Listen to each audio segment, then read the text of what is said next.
muda. Vamos hoje para o capítulo 2 de Romanos.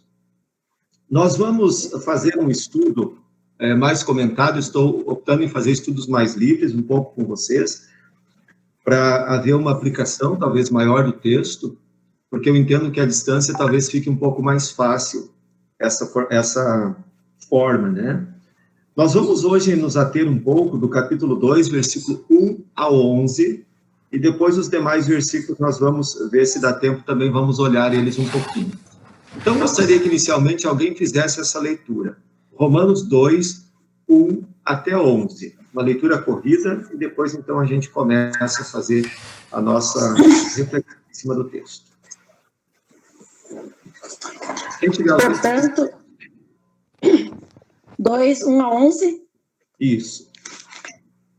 Portanto, é indesculpável, ó homem, quando julgas quem quer que sejas, porque no que julgas o outro, a ti te condenas, pois praticas as próprias coisas que condenas.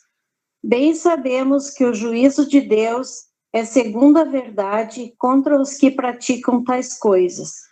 Tu, ó homem, que condenas o que praticam tais coisas e fazes as mesmas, pensas que te livrarás do juízo de Deus? Ou desprezas a riqueza da sua bondade e tolerância e longanimidade, ignorando que a bondade de Deus é que te conduz no arrependimento? Mas, segundo a tua dureza e coração impenitente, acumulas contra ti mesmo ira para o dia da ira e da revelação do justo juízo de Deus, e retribuirá a cada um segundo o seu procedimento. A vida eterna aos que, perseverando em fazer o bem, procuram glória, honra e incorruptibilidade, mas ira e indignação aos facciosos que desobedecem à verdade e obedecem à injustiça. Tribulação e angústia virão sobre a alma de qualquer homem que faz o mal, ao judeu primeiro e também ao grego. Glória, porém, e honra, e paz a todo aquele que pratica o bem, ao judeu primeiro e também ao grego, porque para com Deus não há acepção de pessoas. Assim, okay. Pois... Até aqui. Muito obrigado. Do 2, 1 a 11. Bem, se vocês lembram da semana passada, o capítulo 1, ele tratou sobre a justiça de Deus, e depois ele tratou também, especialmente a partir do versículo 18, que nós lemos na semana passada, sobre a idolatria e a depravação dos homens. Especialmente uma palavra de juízo muito forte contra os gentios. E eu disse a vocês que gentios, no contexto de Romanos, eram todas as pessoas que não pertenciam aos judeus, ou são todas as pessoas que não pertenciam aos judeus. Então, quando ele usa a palavra grego, por exemplo, ele está falando dos gentios, está falando de pessoas de outros povos, ou até mesmo dos bárbaros, né? Os gregos são sinônimo de bárbaro aqui no livro de Romanos, porque bárbaro significa uma mistura de muitos povos, de muitas culturas. Esse é o sentido inicial de bárbaro. Mesmo que depois, e hoje as pessoas têm uma compreensão de bárbaro muito mais como uma pessoa extremamente grosseira, né? Com o passar do tempo, essa foi a definição que acabou sendo solidificada para a palavra bárbaro. Mas, no contexto do Império Romano, significava toda pessoa que era de outra raça, e, portanto, que tinham línguas mais latinas, principalmente. Então, entre os textos da semana passada, os versículos da semana passada, Paulo fez uma dura pregação de lei contra aqueles que são gentios, que não estão em Cristo Jesus, e anunciou uma palavra dura de condenação. Eu disse para vocês também que os 3 primeiros capítulos de Romanos, eles são capítulos fortemente baseados na lei. Você tem uma severa pregação de lei nos 3 primeiros capítulos, né? A lei, ela é a vontade revelada de Deus e que ao mesmo tempo acusa o pecador e ao mesmo tempo mostra ao pecador aquilo que o pecador não cumpriu, deixou de cumprir ou nem sequer é capaz de cumprir. Então, a lei, nós costumamos dizer assim, ela prepara o terreno para a semente do evangelho. É como você imaginar preparar um canteiro. Você primeiro tem que ir lá, capinar o mato, virar a terra, adubar, afofar, para depois, então, a terra estar pronta para receber a semente. O coração do pecador também é assim. Para que nós possamos receber o evangelho, nós precisamos da lei de Deus, no sentido de que ela vai me mostrar o pecado, vai me convencer do erro e vai me levar a perceber a minha necessidade de um Salvador. Então, a partir desse momento que o pecador consegue ser tocado desta forma, então ele está pronto para receber a boa nova do Evangelho Salvador. E o capítulo 2, que é o capítulo de hoje, vocês vão observar já logo de cara no título. O título na minha Bíblia é assim: os gentios e os judeus são igualmente culpados do juízo de Deus. Bom, esses títulos, eles não fazem parte do texto original da Bíblia, ok? Então, portanto, os títulos não são textos inspirados. Os títulos são uma interpretação. Foi o tradutor da Bíblia que colocou o título ali. Por isso, você vai perceber que também, quando muda a versão, as diferentes traduções, também pode ter um significado, às vezes, um pouco diferente em cada título, se você fizer uma comparação. Mas os títulos, geralmente, eles nos dão uma ideia daquilo que nós vamos encontrar dentro daquele texto. E esse título, ele indica justamente aquilo que Paulo agora vai acusar. Se lá no capítulo 1, ele dirigiu uma acusação direta aos gentios, somente, aqueles que não eram judeus, e, portanto, entre aspas, não eram cristãos, agora no capítulo 2, Paulo vai se voltar também para os judeus, ou seja, para os cristãos da época.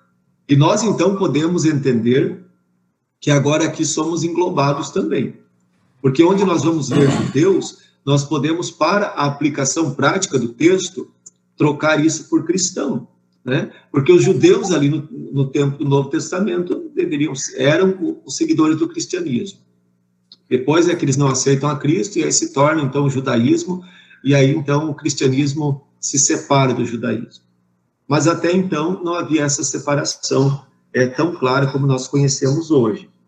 E o capítulo 2, versículo 1, começa dizendo: portanto, és indesculpável. Essa palavra, portanto, é como se Paulo estivesse querendo dizer assim: olha, tu também estás sob julgamento. Portanto, não pense que é só os gentios que eu falei no capítulo 1. Vocês também estão debaixo do julgamento. As palavras de Paulo, nesse capítulo 2, elas não se tratam de uma acusação pessoal do apóstolo. Não é que ele está apontando o dedo especificamente para o pecado de uma pessoa ou de outra pessoa, mas ele está fazendo uma exposição da acusação divina.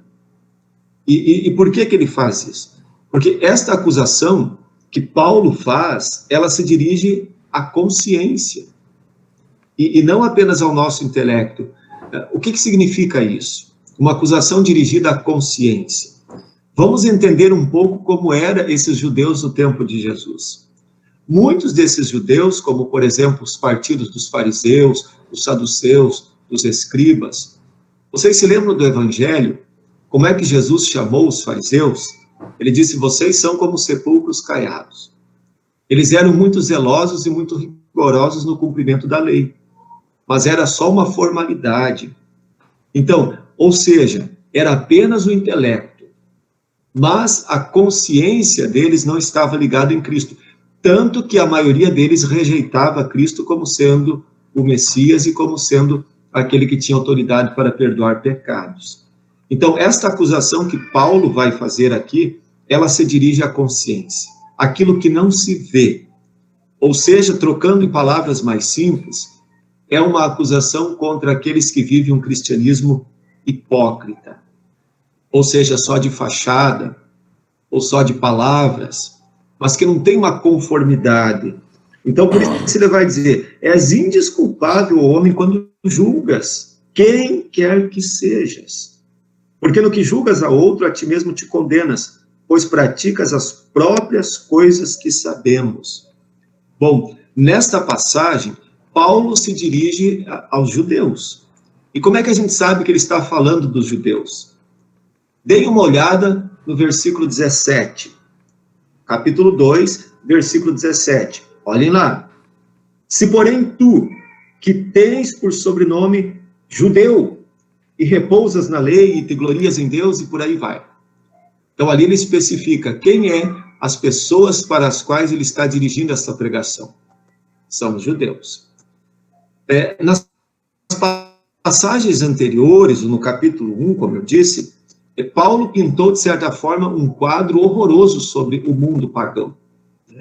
Ele pintou a condenação do inferno, a adoração dos ídolos e assim por diante. E os judeus, eles concordavam com essas sentenças de condenação. É óbvio. Imagine o contexto atual, vamos aplicar isso.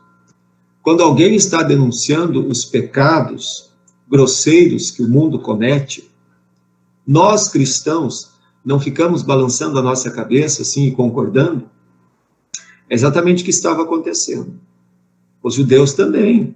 Enquanto a pregação de condenação era contra aqueles gentios, eles meneavam a cabeça e acenavam concordando. Mas o concordar desses judeus era um gesto de superioridade, era um gesto de condenação ou era um gesto de que se achavam melhores. E agora o que eles não imaginam, então, é que eles estavam sob a mesma condenação, ou sob uma condenação semelhante.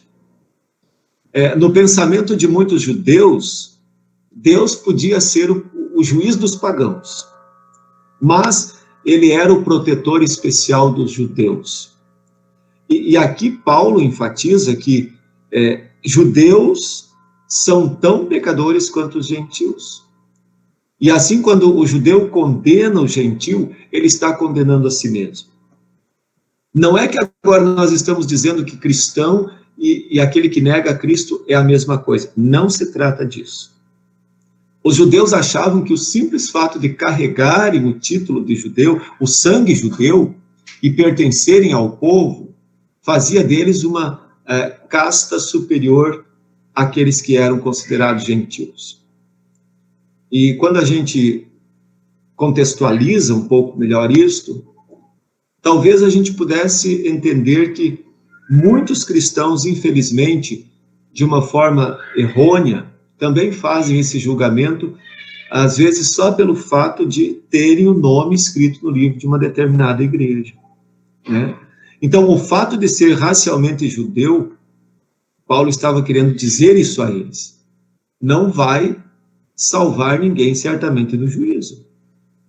Então, não é o fato de que o meu nome carrega o adjetivo de cristão, ou pelo fato de que eu tenho meu nome registrado numa igreja, dou a minha oferta, etc. e tal, que aquilo me torna, de fato, um cristão.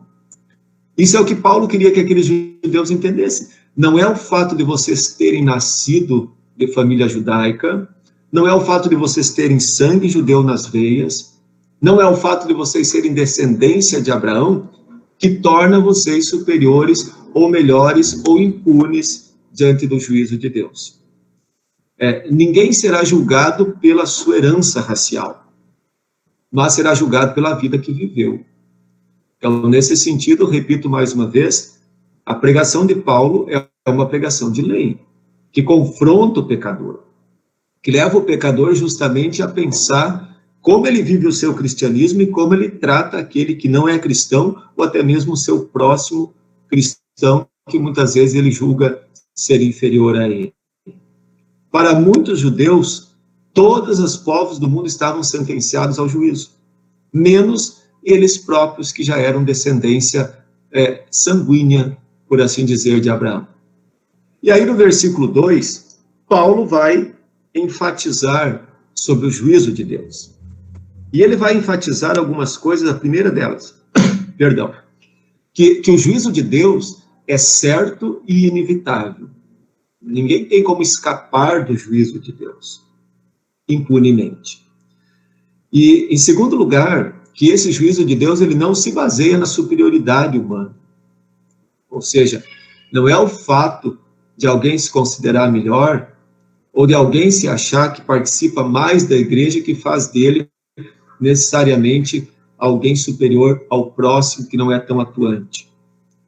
E o mais importante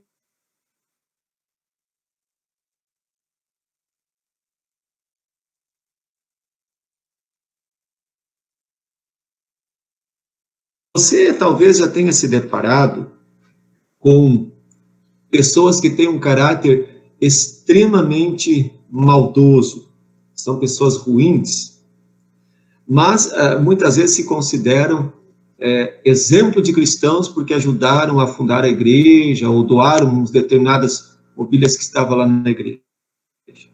Lá no tempo quando a igreja começou, etc. e tal. Não estou falando de uma congregação específica. Estou falando que isso é muito comum a gente escutar. Mas quando você vai olhar, e quando você começa a conviver, você percebe que, às vezes, o cristianismo daquela pessoa não passa daquilo ali, daquele orgulho próprio, e as ações, a vida, a própria fé dela não se fundamenta necessariamente em Cristo como seu Senhor e Salvador. Por vezes é muito mais uma coisa que a pessoa acha, um costume, uma tradição que ela se fundamentou.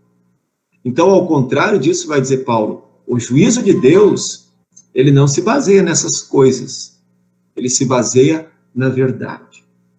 Que verdade é essa? A verdade maior é Cristo Jesus, o caminho, a verdade e a vida. Bom, no versículo 3, tu, ó homem, que condenas os que praticam tais coisas e fazes as mesmas, pensas que te livrarás do juízo de Deus?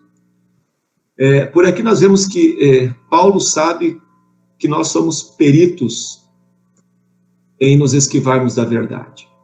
Né?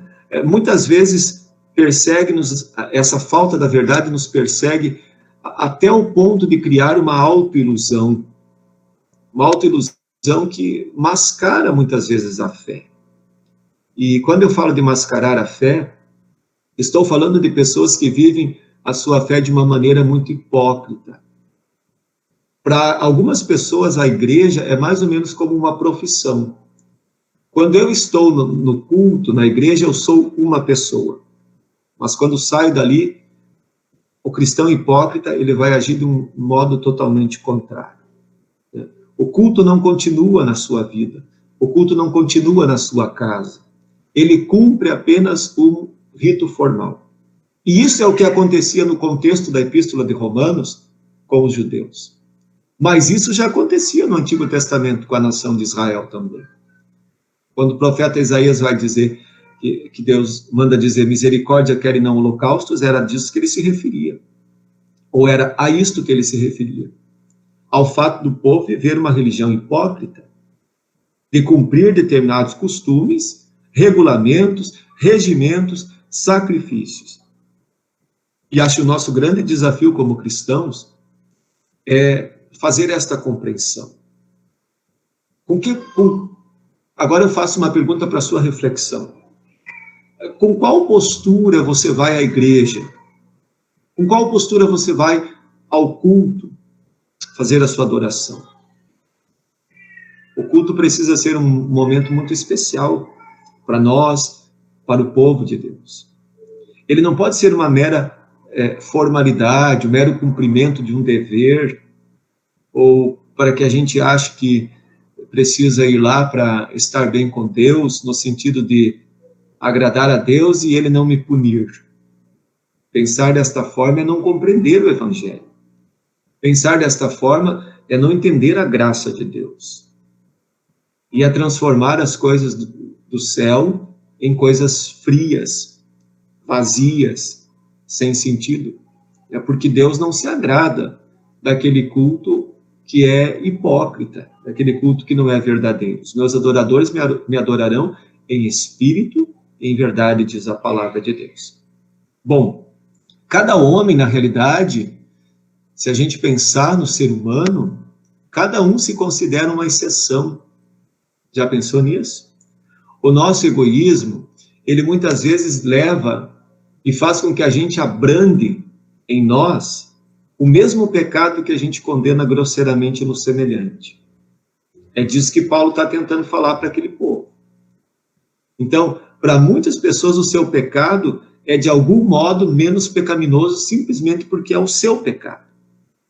E na cabeça de muitos, então, ele escapará do juízo de Deus, porque ele acha que o pecado dele é mais tolerável. Isso, na realidade, é um egoísmo totalmente irracional e contraditório. Nesse texto em questão que nós estamos olhando, do capítulo 2, Paulo exorta os judeus e, de certa forma, é como se ele quisesse dizer para eles: escuta, vocês estão traficando com a misericórdia de Deus. Olha o versículo 4. O versículo 4 ele vai fazer um questionamento.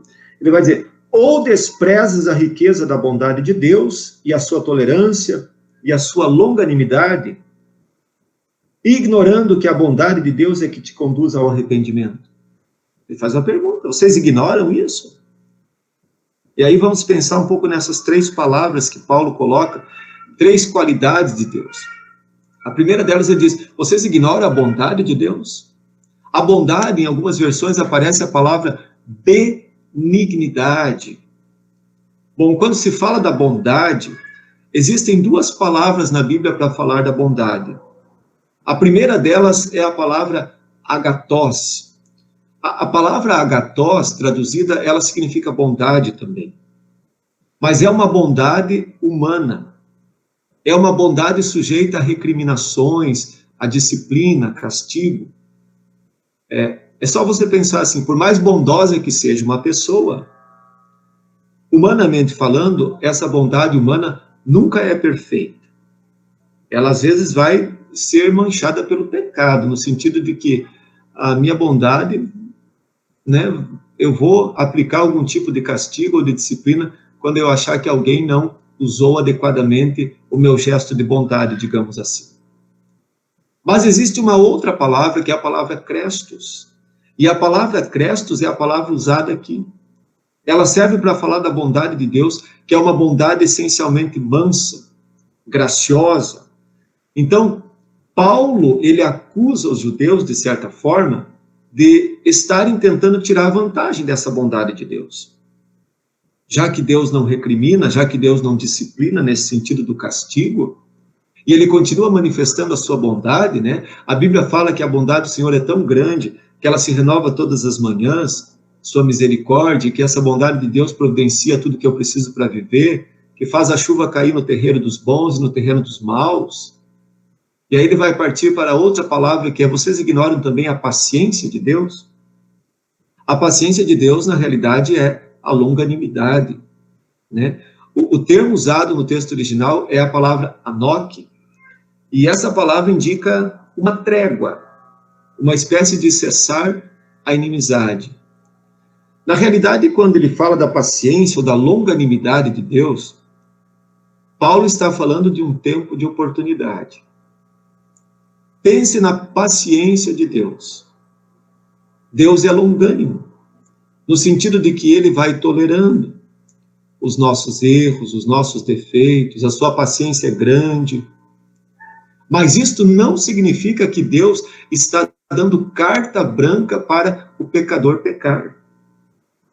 E nem tampouco significa que a paciência de Deus tornará o pecado do homem impune para sempre. Não, esta paciência é um tempo de trégua, é um tempo de oportunidade. E quanto dura esse tempo? Dura o tempo da vida de uma pessoa.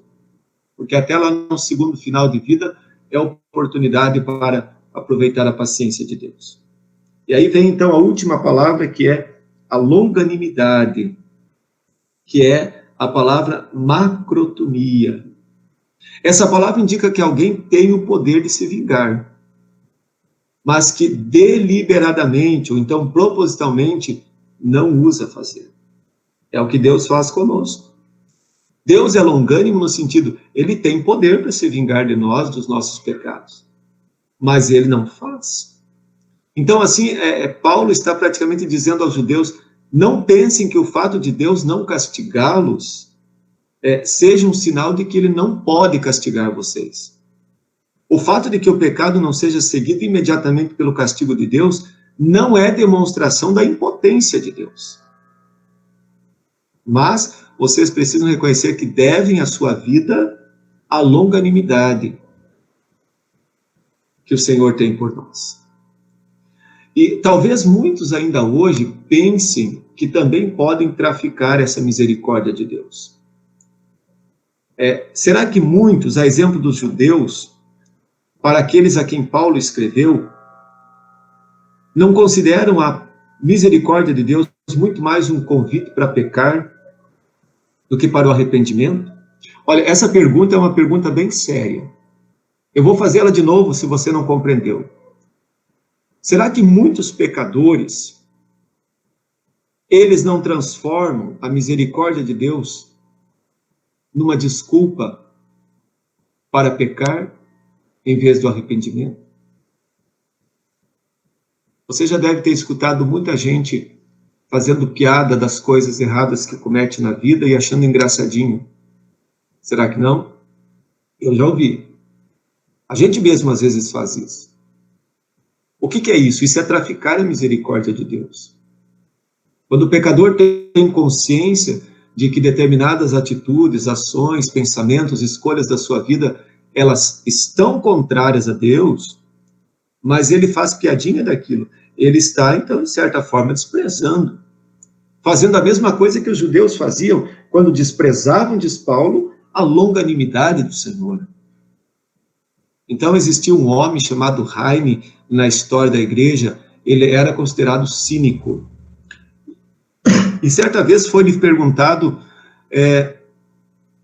por que ele tinha tanta confiança de que ele seria salvo. E a resposta daquele homem foi: porque Deus me perdoará. E aí então foi-lhe perguntado por que ele estava tão seguro de que Deus o perdoaria. E ele respondeu: porque esse é o trabalho de Deus. Notem, na resposta desse homem, há uma grande diferença de ter confiança na salvação por graça de Deus por meio da fé. Esse homem confiava que ele poderia viver de qualquer maneira. Que Deus, o trabalho de Deus é perdoar mesmo. A fé do cristão é diferente nesse sentido. O cristão se entristece quando ele descobre que pecou, que ofendeu a Deus. Então, o exemplo, muitas vezes, de pessoas... Vamos tomar o exemplo de um filho. Um filho que peca contra os seus pais gravemente. E aí os pais têm a possibilidade e o perdoam. Esse filho tem duas alternativas como resposta ou como reação. Ele pode escolher continuar errando porque ele sabe que os pais vão perdoá-lo, ou então ele pode escolher viver em gratidão aos pais. Assim é a vida do cristão. O fato de saber que Deus é misericordioso não é um incentivo para que o cristão peque, mas é antes um motivo para que o cristão perceba a alegria de poder viver em gratidão perante Deus. E aí nos remete lá a 2 Pedro capítulo 3, versículo 9, quando Pedro vai dizer que se é verdade que Jesus está demorando para voltar, não é por esquecimento da promessa, mas é para dar mais tempo para o arrependimento. E aí nós vamos dar um salto lá para o versículo 11, quando Paulo, depois de ter feito toda essa exposição, ele vai dizer que Deus não faz acepção de pessoas. Essa acepção de pessoas significa que o amor de Deus, ele é imparcial. Deus não tem favoritismo, né? Deus não escolhe favorecer uma nação em detrimento da outra, como bem entendiam os judeus. Pode haver nações escolhidas para missões específicas, especiais, como era o caso de Israel, mas não para receber privilégios especiais de Deus. Então, a religião judaica ela estava fortemente baseada na ideia de que os judeus eles tinham uma posição especial de privilégio e de favor aos olhos de Deus. E para Paulo, então, uma fé que não se expressa em obras, ele vai falar isso um pouco antes do versículo 11. É uma fé que se baseia em simulação. É uma fé que, na verdade, está encenando. As boas obras, elas são um fruto necessário da fé. As obras, na realidade, elas proporcionam as evidências da fé, ou a falta delas nos corações. Onde é que entra o papel das boas obras? Alguém pode dizer assim, já que a salvação não é por boas obras, então a gente não precisa praticá-las. Não é verdade. A fé genuinamente cristã, ela vai automaticamente proporcionar e produzir boas obras. São os frutos espontâneos da fé. Então, as boas obras, elas são, na realidade, uma evidência da fé verdadeira que existe numa pessoa, num cristão. E a falta das boas obras é uma evidência da falta da fé. Mas a boa obra não é a causa da salvação. Então, boas obras, elas são, vamos nos lembrar disso, que boas obras, elas são um fruto da fé. Mas lembre-se que a fé, ela é um dom totalmente criado por Deus. Então, por isso, a salvação é totalmente pela graça de Deus. Você só produz boas obras porque tem a fé. E a fé, você só tem porque recebe como dom gratuito de Deus.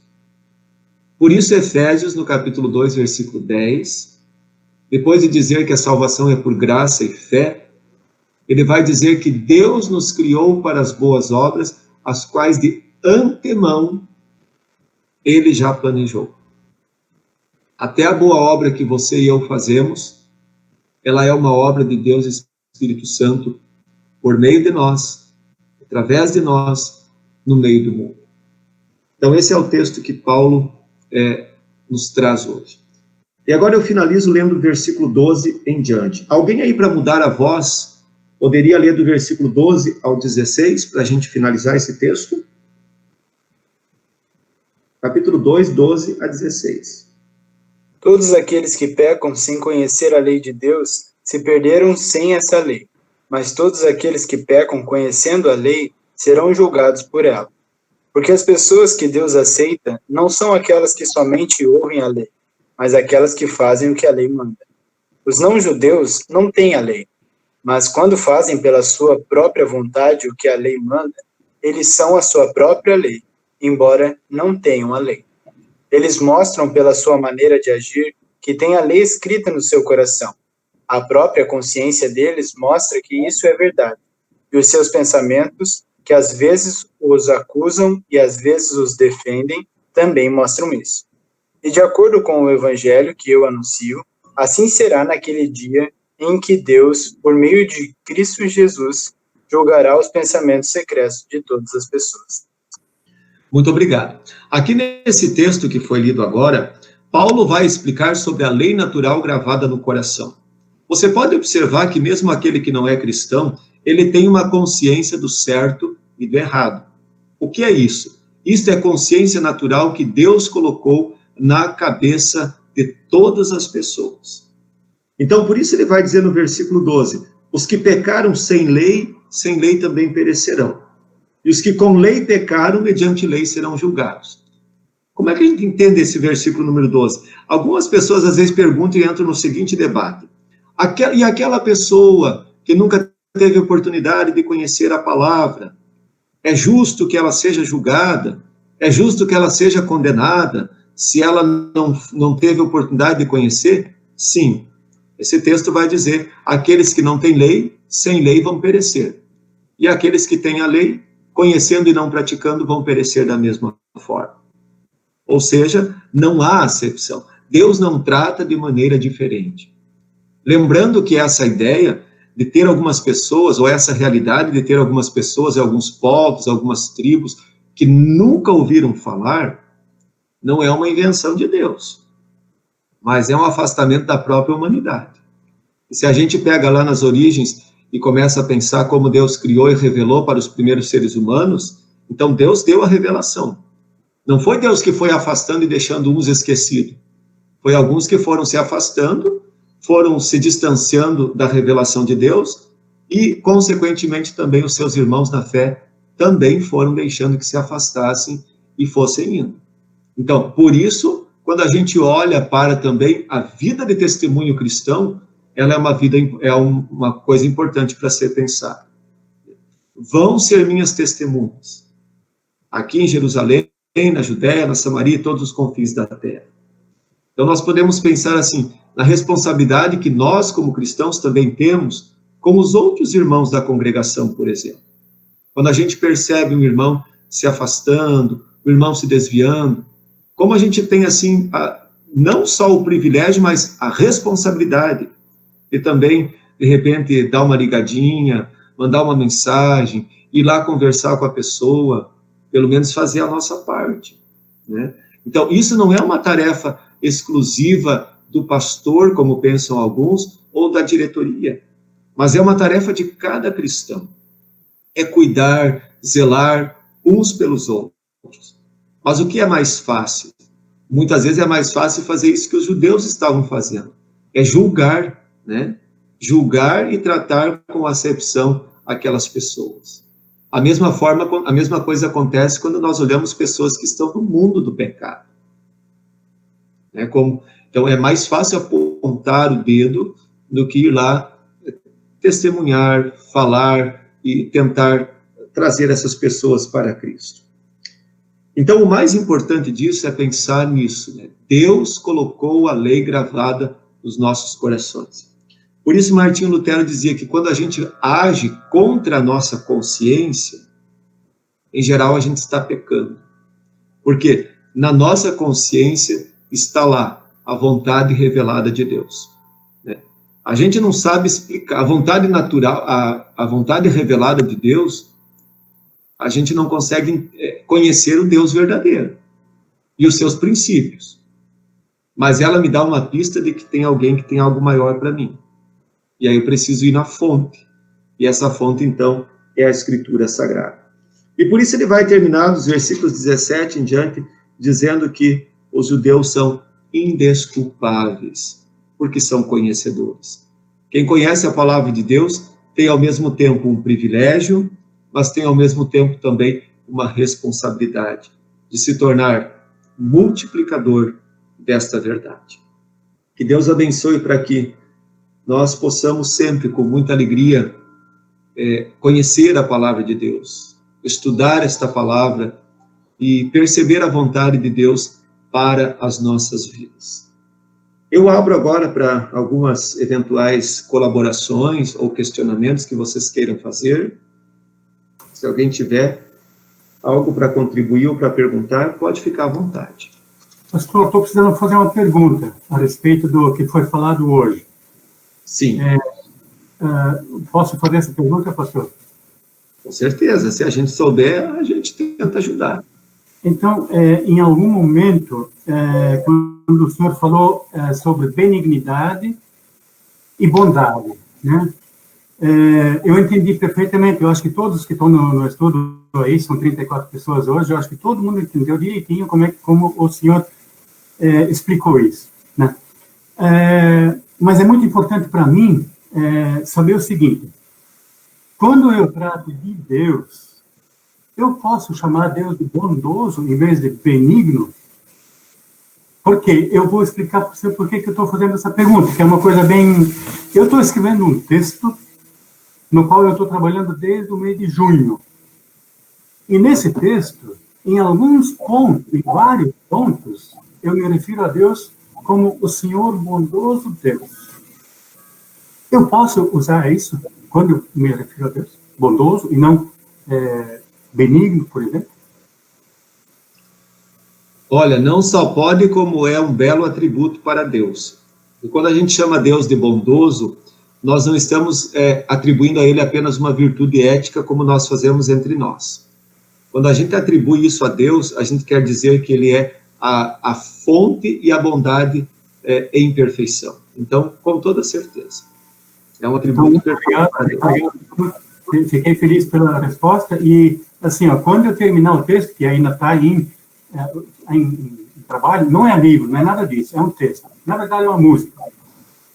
Quando eu achar que está terminado, quando não vier mais nenhuma inspiração para melhorar alguma coisa, eu queria, já de antemão, pedir licença para te mandar esse texto para fazer uma espécie de crítica ou avaliação, ou coisa, se tem que mudar alguma coisa, se tem alguma coisa que tem que fazer diferente, coisa assim. Posso contar com o senhor para isso? Vai ser uma alegria, com certeza. Muito obrigado. Que Deus o abençoe. Obrigado. Obrigado, seu Hart. Mais alguém gostaria de participar? Pastor. Pois não, Joelma. Sobre a fé para... que a fé é como se fosse uma chave para ter acesso ao perdão. Eu entendo que, claro, é por Cristo, né? Porque, assim, esse perdão de Deus, ele já é para todos, né? Mas, então, o benefício do perdão, né? É pela fé? É mediante a fé? Porque não é uma condição por fé, né? Na verdade, não tem nenhuma condição para receber o perdão, porque isso já é uma coisa completada por Cristo, né? Então, a gente pode dizer assim que a fé é uma fé. É complicado esse negócio da fé, da graça, né? Às vezes o senhor faz umas perguntas pegadinhas, daí a gente fica meio bugado, como diz os jovens.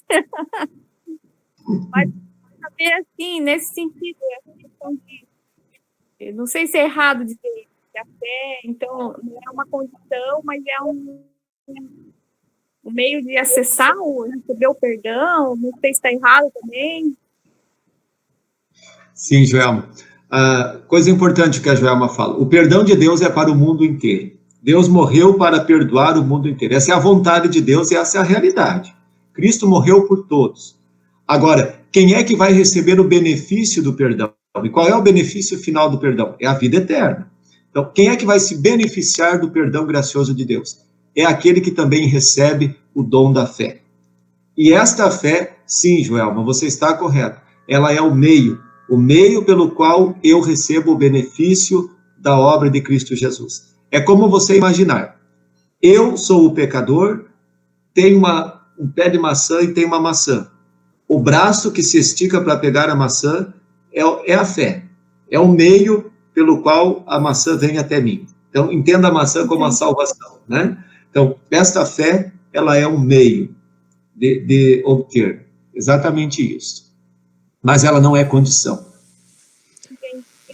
E Cristo entra nessa questão porque esse perdão é por Cristo, né, pastor? Na verdade, o sacrifício de Cristo que faz isso, não é o que o Hart falou da bondade, mas, na verdade, claro, é Deus triuno, né? Até difícil de falar, assim, separar, né? Uhum. Não é só a bondade, né, pastor? É o sacrifício de Cristo, né, na verdade. Claro, o sacrifício de Cristo é decorrente de Deus. Mas, assim, tem que se... Na realidade, a bondade de Deus é a que me dá o meio, que é a fé, né? A fé é o fruto da bondade, da misericórdia de Deus. Mas esse perdão dos pecados está sempre atrelado ao sacrifício de Jesus, né, pastor? Totalmente. Não tem sem isso, né? Totalmente. Sem o sacrifício de Cristo não há esse perdão. Então, na realidade, o que a fé faz? A fé, ela apenas se apropria dos méritos que são de Cristo. Então, é como se aqueles méritos que Cristo conquistou fossem transferidos por meio da fé para cada pecador que crê. Pastor. Sim, Marcos? Tudo bem? Tudo, e você? Tudo bem. Eu acho bem pertinente, aproveitando isso que a Joelma falou, eu estive lendo ontem aquele artigo do Mensageiro, não sei se é de setembro ou se é de outubro, no qual fala do ofício das chaves. Sim, do professor Scholz. Que fala sobre essa questão do perdão dos pecados, né? Uhum. Eu acho que é bem pertinente isso.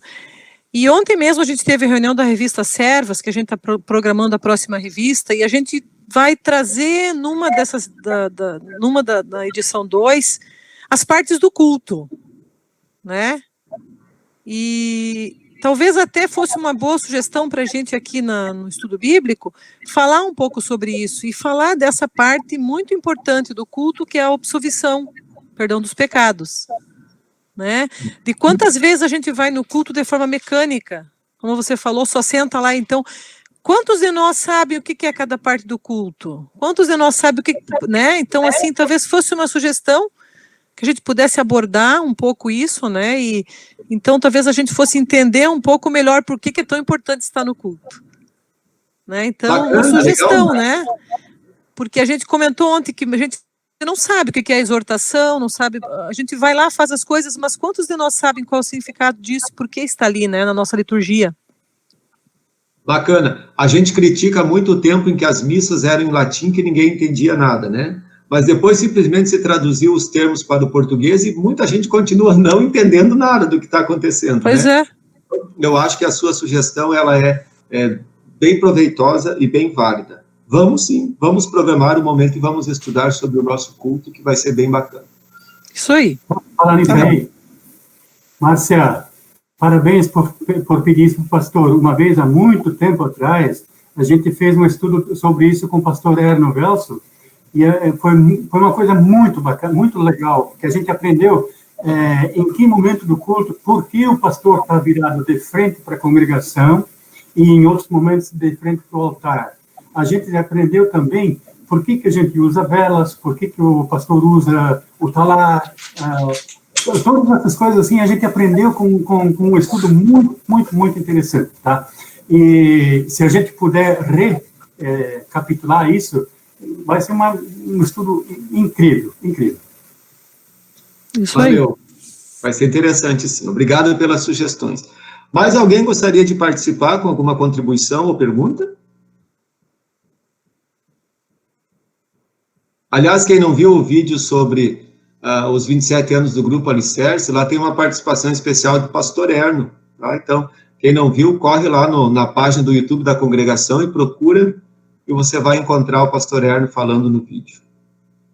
Logo, logo ele vai fazer 97 anos, se eu não me engano. Ou 98, nem sei mais, mas é por aí. Nós vamos ter que pedir a receita para ele de como viver tanto tempo assim e ficar lúcido como ele está, né?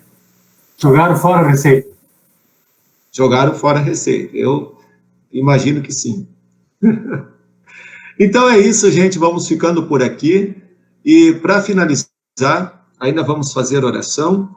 Tem algum candidato ou candidata que gostaria de orar para finalizar o estudo de hoje? E se alguém tiver algum pedido de oração, pode se manifestar também.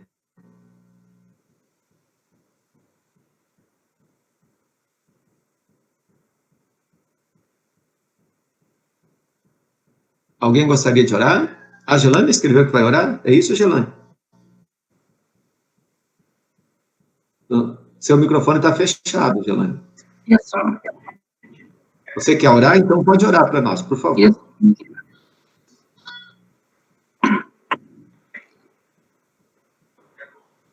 Querido Deus, obrigado por mais um dia que nos deste, e mais um dia de reunião, estudo bíblico, a palavra de Deus. Abençoa a todos que estão acompanhando o estudo bíblico, seja a distância, e também abençoa o aniversariante do dia de amanhã, Atos e Nunes, e toda a sua família. Em nome do Pai e do Espírito Santo, de peço e te agradeço. Amém. Amém. Amém. Muito obrigado. Gelânia orou pela Fran está de aniversário amanhã. Tem mais alguém de aniversário essa semana? Os que estão aqui? Não? Então é isso. Fiquem todos bem, na paz e na graça de Deus, que Deus conceda uma noite abençoada para todos. Lembrando que temos culto na quinta-feira à noite e culto no domingo às 9 da manhã. E agora retornamos também com os cultos de sábado. Então é primeiro e terceiro sábados de cada mês. Os cultos de sábado e de domingo de manhã também acontece a live ao mesmo tempo. O de quinta-feira não, é só o culto presencial, não tem live. Beleza? Um abraço para todos, fiquem bem.